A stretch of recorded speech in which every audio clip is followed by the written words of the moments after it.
राजा ने देवयानी को अपने साथ लिया और धीरे धीरे उस सरोवर की तरफ चली है। और जैसे ही सरोवर पे पहुंच गई हैं दोनों लड़की, अपने अपने वस्त्रों को उतार दिया है। और जब वस्त्रों को उतार दिया है, आज उस सरोवर में नहाने लगी है। और जब नहाने लगी हैं, अक्षमासवा से होकर के नारद जी जा रहे हैं। और जब नारद जी जा रहे हैं, देवयानी ने देखा है, सो शर्मिष्ठा से बोली है, बहन शर्मिष्ठा देखो नारद जी आ रहे हैं, और ऐसा करो हम तुम इस जल में से निकल के अपने वस्त्रों को पहन लो। लेकिन शर्मिष्ठा कहने लगी बड़ी पागल है, अरे नारद आ रहे हैं तो ऐसा है वो थोड़ी देर अपने जल में डुबकी को लगा लो, वो निकल जाए। लेकिन देवयानी कहने लगी तू नहीं जानती, बड़ी पागल है। अगर बाबा हैं, अगर यहीं पे अपने बीड़ा को बजाने लगे तो कोई मालूम नहीं है कब जाए, और इस डुबकी लगाते लगाते तुम जब तक मर जाओगे। ऐसा करो हमारी बात मानो, इस जल में से बाहर निकल जाओ।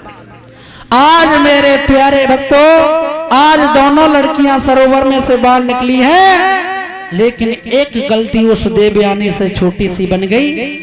उसे नहीं मालूम था, जल्दी में उसने शर्मिष्ठा के वस्त्र देवयानी ने पहन लिए।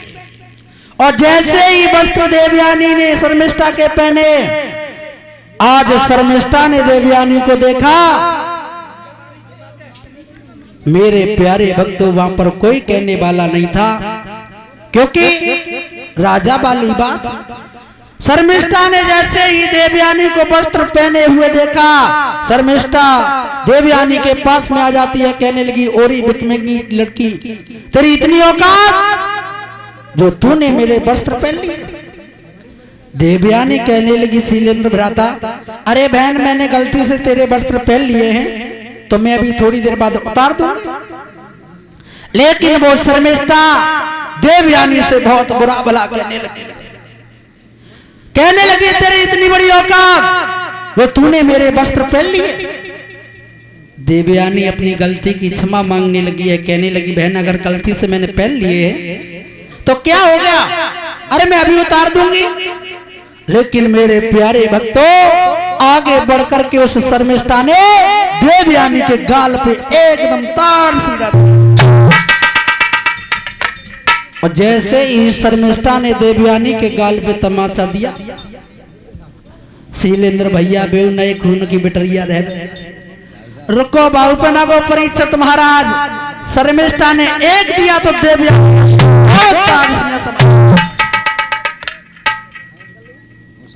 आज तो देवयानी कहने लगी मैंने तेरे साथ में क्या कर दिया था, अरे गलती से तेरे वस्त्र पहन लिए थे तो मैं अभी उतार देती, तूने तो मेरे गाल पे तमाचा मार दिया।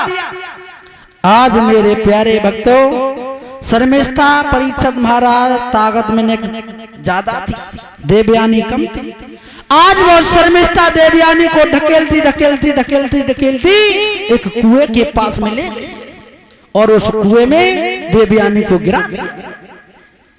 गिराने के बाद में वो देवयानी कुएं में पड़ी है और शर्मिष्ठा वहां से चली आई। सारी रात हो गई है कुएं में पड़े पड़े, शर्मिष्ठा ने किसी को नहीं मालूम किया है, देवयानी कुएं में पड़ी पड़ी रो रही है। इधर सुबह हुआ, महाराज याती घोड़े पे सवार होकर के चले, और जैसे ही कुआं के पास से होकर के जा रहे थे महाराज याती, और इधर देवयानी ने जैसे ही घोड़ों की टापों की आवाज सुनी, उस कुएं में से वो देवयानी आवाज देने लगी, कहने लगी कौन हो, और रोने लगी है वो देवयानी। हुआ ऐसा परीक्षित महाराज, देवयानी कहने लगी है अरे घोड़ा पाले तनो कने कर की गईयो, मैं तो तेरी रही हूँ।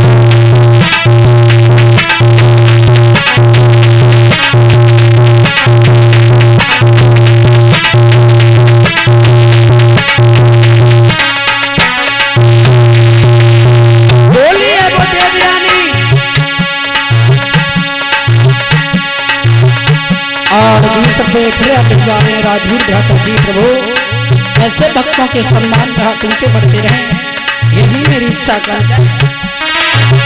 घोड़ा वाले कोई